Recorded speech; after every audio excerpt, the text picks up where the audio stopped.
Thanks, everybody. Thanks for joining us for this very special event right at the beginning of our conference. Pleased to introduce Cindy Cohn from the EFF and, of course, Edward Snowden. Looking forward to hearing Ed speak for a little while, and then we'll be switching into Q&A. And Cindy, do you want a quick introduction also?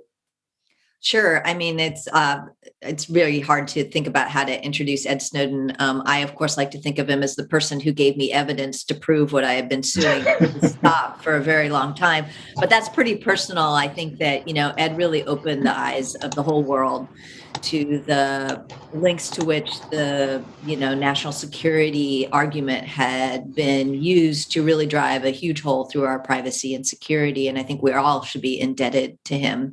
But he also thinks big, and he thinks big about the internet and the future of the world. So I'm very excited to hear what he has to say to us today. Thank you. With no further ado, over to you, Ed. Thank you very much to you both for the introduction and for the opportunity to speak with you today, and for everybody joining us. Really, it's a pleasure to be with you.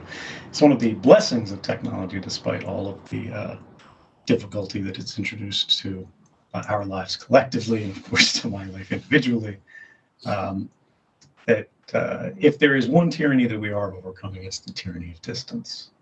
So thanks for inviting me into your home or on your trip with you, whether you're in the car, on the bus, whatever.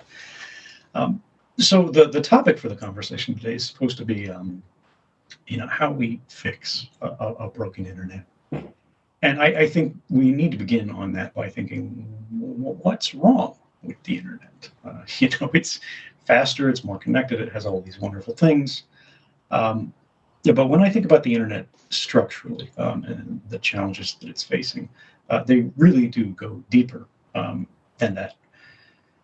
I think in the abstract, when I was younger, and for those of you who remember earlier forms of the internet was really an expression of the aggregate of individual interests and desires of small communities that were knit together by people looking for the like-minded. They were actively courting them. They were trying to invite people, persuade them to look at the things that they're interested in and to share.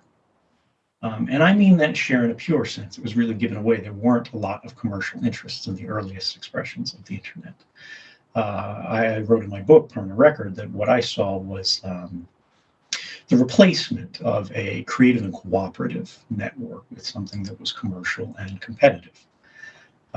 But in that book, what I describe is not just, people see it as like a biography. It's not really the story of me. It's the story of a time. It's a dual biography of the changing of technology, but more centrally, the changing of the system that borders our lives. And I believe what has been produced in the time since. When we talk about what's wrong with the internet, we have to talk about what's wrong with the world. What has been constructed is a system that is fundamentally unfair. What do I mean by that? Look at economy. There is an increasing concentration of resources into fewer and fewer hands. In every demographic, every chart you look at, every measurement. That leads us into politics, because economy is what provides influence in politics.